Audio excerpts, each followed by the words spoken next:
वो मैंने परिवार तब भी के ऑब्जेक्शन प्रवक्ता रेज दलाल की थी, मैं बोलेंगे, आपसे भी यही जिनके कह रही परिवार ने हमेशा दलाली करी। गांधी परिवार जाना जाता है दलाली करने के लिए। मैं बोलना शुरू करते तो आपके अंदर पत्रकारिता जग जाती है। वाह, वाह, जब बीजेपी वाला बोलता है तो आपकी पत्रकारिता खत्म हो जाती है, जकड़ जाती है। ये कौन सी पत्रकारिता है? अरे उत्तर प्रदेश में आपके सांसद कितने? एक। विधायक कितने? 2। और राजनीतिक हैसियत भी कटोरा लेके कभी पश्चिम बंगाल जाते हो, कभी उत्तर प्रदेश, कभी महाराष्ट्र। हैसियत क्या है आज? बिल्कुल मैं कोशिश करूंगा, अगर ये जनरेटर रुक जाए तो। लग रहा है डीजल ज्यादा डलवा लिया है। ठीक है, धन्यवाद। मुंबई में हुई इंडिया की तीसरी बैठक भी हुई नाकाम, कहने को कुछ भी नहीं। इस डिबेट पे गौरव भाटिया ने कांग्रेस और सपा के हरे कुर्ते वाले को जम के धोया। आइए देखते हैं जोरदार डिबेट। तो इसलिए इंडिया तो सबके साथ खड़ा है। एक बात। दूसरी बात, आपने कहा गुगली। अरे भारतीय जनता पार्टी गुगली क्या फेंकेगी? वो गुगली लिए रह गई, यहाँ इनस्विंग पड़ गई। इनस्विंग जैसी पड़ी, बॉल गिरी और गिल्ली उड़ गई। उन्होंने देखा मेरी गिल्ली उड़ गई।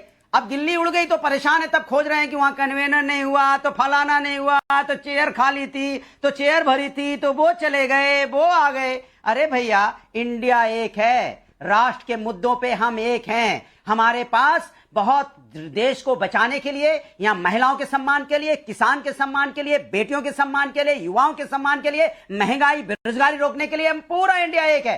कन्याकुमारी से कश्मीर तक हम एक हैं। और हमारे पास जो बार बार आप बोलते हो लीडर, हमारे पास लीडर की कमी नहीं है, क्योंकि हमारे पास विभिन्न भाषाओं, विभिन्न वेशभूषाओं, संस्कृति वाले लोग हैं। आप देखिए, अगर पश्चिम बंगाल से देखेंगे तो वहां बहन जी, वहां पे ममता बहन जी दहाड़ देती हैं, प्राइम मिनिस्टर कैंडिडेट की, वो भी हैं। उत्तर प्रदेश का देखोगे तो 36% लेके अखिलेश यादव जी आते हैं, वो भी उत्तर प्रदेश से, इतनी मजबूत स्टेट से, वो भी प्रधानमंत्री जी के कैंडिडेट हैं। और अगर बिहार से बात करोगे तो वहां नीतीश कुमार जी भी आते हैं, कांग्रेस से भी बहुत सारे कैंडिडेट हैं।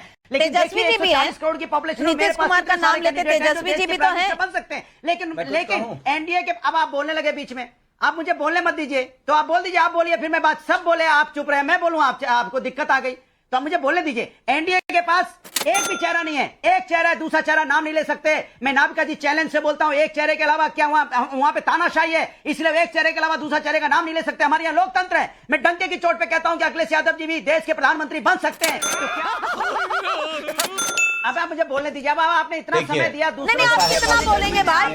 एक के साथ एक फ्री नहीं है। आप ही के लिए अब गौरव भाटिया जी जवाब देंगे। भैया, महिलाओं समस्या के लिए लड़ रहे हैं और हमें यहाँ पे किस तरह? नहीं, आप अपनी लड़ाई लड़िए, हमारे लिए लड़ने के लिए आपको जरूरत नहीं है, ना हमने आपको अपॉइंट किया है। हम अपनी लड़ाई खुद लड़ लेंगे। नहीं है, आप लड़ो इस बात के लिए कि अखिलेश जी को भी समय दिया जाए वहां प्रेस कॉन्फ्रेंस एड्रेस करने का।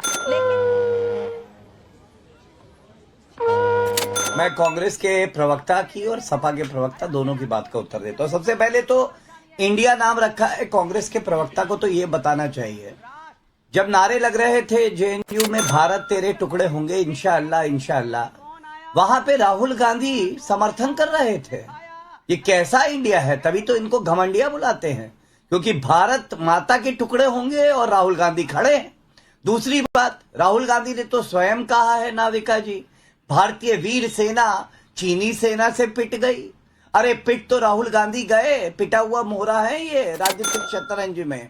और इनको इतना भी नहीं पता है, अदानी के मुद्दे पे राहुल गांधी को पढ़ना लिखना चाहिए। सर्वोच्च न्यायालय ने आदेश दिया, एक कमेटी बनी है। अब सर्वोच्च न्यायालय में क्या राहुल गांधी की आस्था नहीं है? मणिपुर पे बोल गए। अरे मणिपुर पे तो जब नरेंद्र मोदी जी शेर की तरह दहाड़ रहे थे तो राहुल गांधी संसद के पटल से भाग रहे थे। लोगों ने कहा भाग राहुल भाग, क्योंकि नरेंद्र मोदी जी दहाड़ रहे हैं। अब सपा पे आते हैं। सपा की बौखलाहट जो है मैं समझ सकता हूं।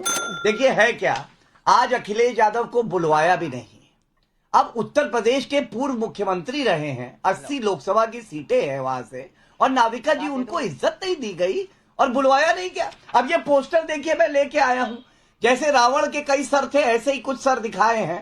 अब इसमें एक छोटा सा देखिए लाल टोपी लगाए व्यक्ति बैठा है, ये अरे उद्धव ठाकरे से भी छोटा, उद्धव ठाकरे से छोटा, पूर्व मुख्यमंत्री उत्तर प्रदेश का। अच्छा, इसकी वजह है 5.5 मुख्यमंत्री उत्तर प्रदेश में जब थे तो लोग पूछते थे आधा मुख्यमंत्री कौन है, तो सब कहते थे अखिलेश बाबा हैं। ये वही बबुआ हैं जो बुआ की गोदी में बैठे थे और बुआ ने उसके बाद धक्का दिया, बुआ अलग हो गई, बबुआ अलग हो गए, साइकिल गई टूट, जनता गई रूठ, परिवार में पड़ गई फूट। अब इनको बुरा लगेगा। तीसरी बात इनको मैं बता दूं, 2017 में कांग्रेस के साथ आए, हुआ क्या? कुछ नहीं। 2022 में मुंगेरी लाल के सपने देके 300 सीटें आएंगी, हुआ क्या? कुछ नहीं। 2019 में बुआ के साथ जाके बैठ गए, सीटें आई 5। अरे भैया 80 में उत्तर प्रदेश में 5 सीटें लाते हो, आज 3 पे सिकुड़ गए हो, ऐसे सिकुड़ रहे हो। लोग कह रहे धोती बन गई रुमाल, और रुमाल बन के क्या होगा बताओ, कैसे छुपाओगे अपनी दिखाना लगाना दिखाना। सवाल ये है कि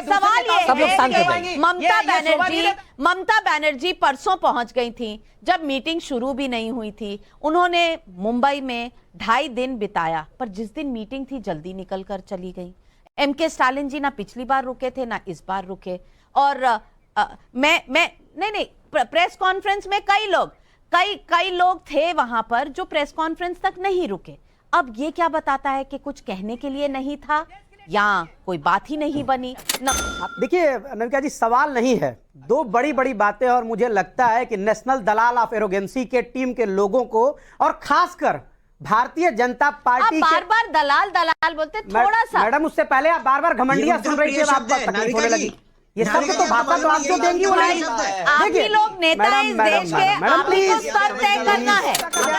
अगर वो नहीं रख रहे हैं तो शब्दों का भाई एक्शन के अगेंस्ट रिएक्शन पे रिप्लाई तो होगा, तो इस बात को आप मानिए। एक और दूसरी, ये जो अभी बार बार जिक्र कर रहे थे महिला सम्मान और जो मणिपुर की आप बात करते मान्यवर, भारतीय जनता पार्टी के नेताओं को तो इस पर कहना ही नहीं चाहिए, क्योंकि आप उसी पार्टी के जो हम सबके प्रिय हैं नरेंद्र मोदी जी, उनकी अगर हम भाषा और उनकी पुरानी बोले हुए शब्दों को निकाल लें तो दीदी वो दीदी, उसके बाद क्या कहते हैं 50 करोड़ की गर्लफ्रेंड, उसके बाद क्या कहते हैं बेटी बचाओ का नारा है जिसमें आपके सेंगर से लेकर आपके स्वामी तक सब लोग जुड़े हुए हैं। और सबसे इंपॉर्टेंट बात है भैया, एक बात आप याद रखिए, ये देश कभी नहीं भूलेगा कि जब मणिपुर में लोग त्राहिमाम कर रहे हैं, वहां महिलाओं का बलात्कार हो रहा है और सड़कों पर खड़ा करके उनको गोली मारा जा रहा है, तो पार्लियामेंट में कहने की बजाय देश के चुने हुए लोकप्रिय प्रधानमंत्री को मणिपुर जाना चाहिए और वहां वो शांति की अपील करनी चाहिए, जो आप नहीं किए। तो मेरी आपसे रिक्वेस्ट है, महिला सम्मान तो आप बात ना करें। जितने मुद्दे आपने उठाए इन सब पर हम बहुत बहस कर चुके हैं, लेकिन जब आप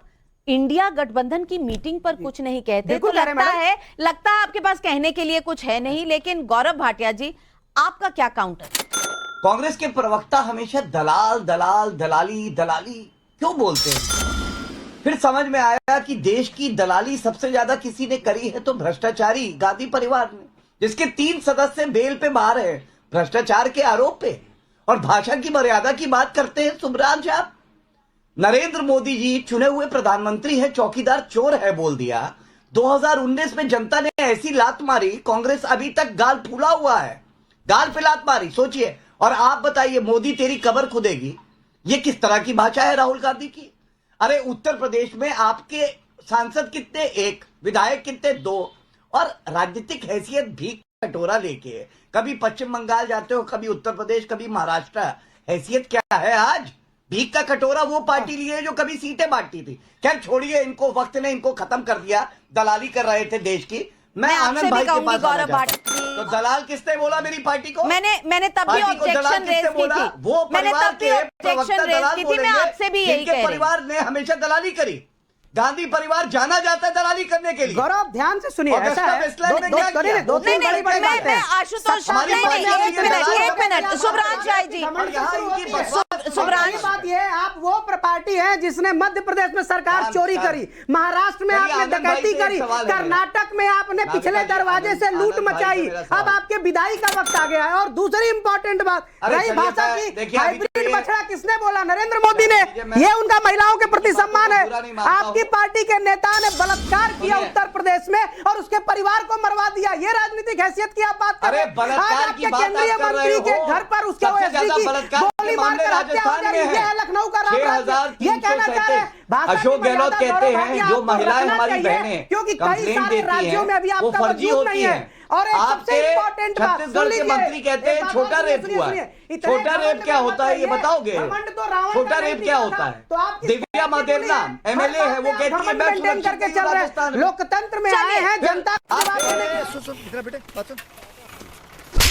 देखिए भारतीय जनता पार्टी की मानसिकता देखिए और उनके सहयोगों की, फायदा क्या होगा वहां पे उनको, ममता जी के यहाँ इनको क्या फायदा होगा, उनको वहां स्टैलिन को क्या फायदा होगा। और भैया हम फायदे के लिए नहीं आए हैं, हम राष्ट्र के लिए आए हैं, फायदे जनता आप के सोचते सवाल होंगे, का आपकी जवाब दे मानसिकता दीजिए है। ना। भारतीय जनता पार्टी के लोग हमेशा फायदा देखते हैं, कहाँ फायदा मिल जाए, किसमें फायदा हो जाए। और सुनिए नामिका जी बोलने दीजिए, आप देखो उनके बीच में नहीं बोले, मैं बोलने लगता हूं तो आपको दिक्कत नहीं, हो जाती है। मैं इसलिए जनता कहता के लिए हूं, तो आपको आवाज बीजेपी उठाऊंगी। बीजेपी ने अनुराग बाधा है, उससे भदौरिया जी, निकालना है, मैं पत्रकार आप को। जितना चुप कराएंगे मैं जनता के सवालों का जवाब सवाल तो उठाऊंगी। मैं बोलूंगा कब बीजेपी के प्रवक्ता बोलते हैं तो आप ऐसे सुनते हैं, वाह वाह वाह क्या बोल रहे हैं आप, वाह वाह वाह बहुत बढ़िया बहुत बढ़िया, चुप रहती है। मैं बोलना शुरू करते तो आपके अंदर पत्रकारिता जग जाती है, वाह, वाह, जब बीजेपी वाह, वाला बोलता है तो वाह, आपकी वाह, पत्रकारिता वाह, खत्म हो जाती है, जकड़ जाती है। ये कौन सी आप पत्रकारिता है भैया? ताली बजा रहे हैं, विपक्ष के आप साथ तीन जुड़ा वो हुआ है, एक, आप आप चार वो एक, और फिर भी आपको दिक्कत है। सबके बराबर ताकतवर आप अकेले में- मैच हारते हैं तो बोलते हैं अंपायर गलत था।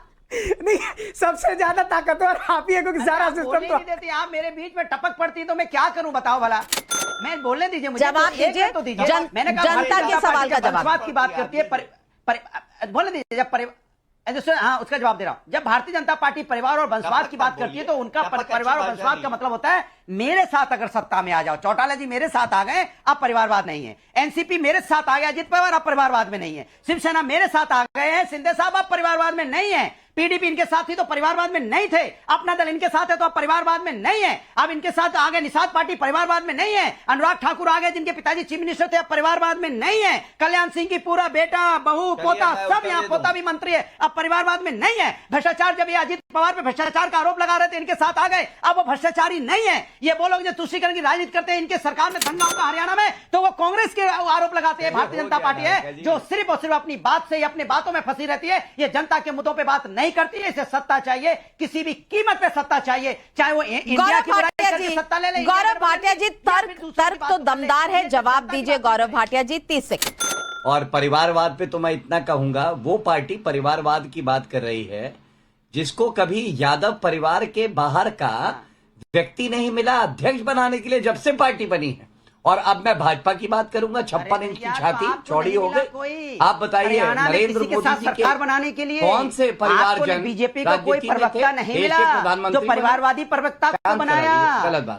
अनुराग जी आपको जवाब दे रहे, 30 सेकंड की बात है, आपको सुन कह रहे थे लीजिए। टपक गई, अब मैं तो ये भी नहीं कह सकता। जो अनुराग ठाकुर को ही एमपी की टिकट दी। बिल्कुल मैं कोशिश करूंगा, अगर ये जनरेटर रुक जाए तो। लग रहा है डीजल ज्यादा डलवा लिया है। ठीक है, धन्यवाद। नरेंद्र मोदी जी किसी परिवार से नहीं आते, अपनी मेहनत से देश के प्रधानमंत्री बने हैं। अमित शाह जी किसी राजनीतिक परिवार से नहीं आए, अपनी मेहनत से गृह मंत्री बने।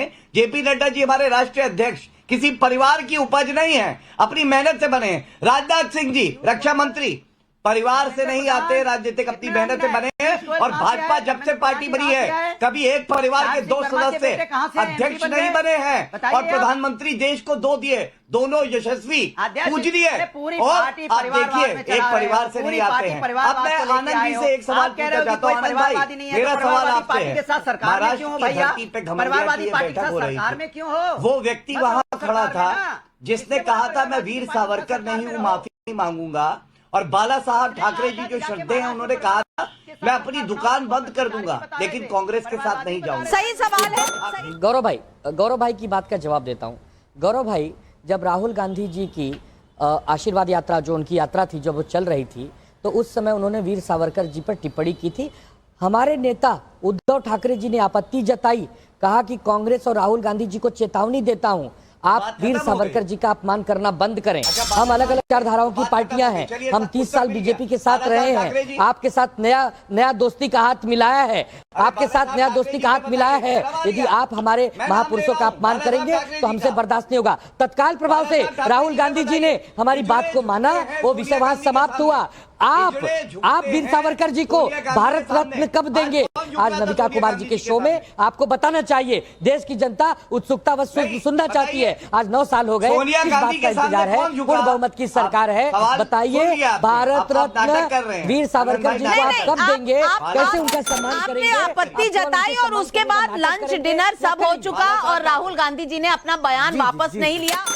तमिलनाडु के मुख्यमंत्री एम.के. स्टालिन के बेटे उदयनिधि स्टालिन के सनातन धर्म को खत्म किए जाने संबंधी बयान पर सियासी उबाल थमने का नाम नहीं ले रहा है। विवादित टिप्पणी के बाद अब बीजेपी के तमाम नेता और मंत्रियों ने जम के डीएमके और कांग्रेस पर हमला बोला है। इंडिया गठबंधन के डीएमके पे शामिल होने के चलते उदयनिधि के बयान की आंच अब कांग्रेस पार्टी तक आ गई है। असम के मुख्यमंत्री हेमंत बिस्व शर्मा ने अपनी प्रतिक्रिया दी है और राहुल गांधी को घेरा है। साथ ही असम सीएम ने कांग्रेस के डीएमके के साथ गठबंधन भी तोड़ने की मांग की। असम के सीएम हेमंत बिस्व शर्मा ने कहा कि मेरे पास उस नेता का बयान है और यही बयान कांग्रेस के एक सांसद चिदम्बरम ने भी जारी किया था।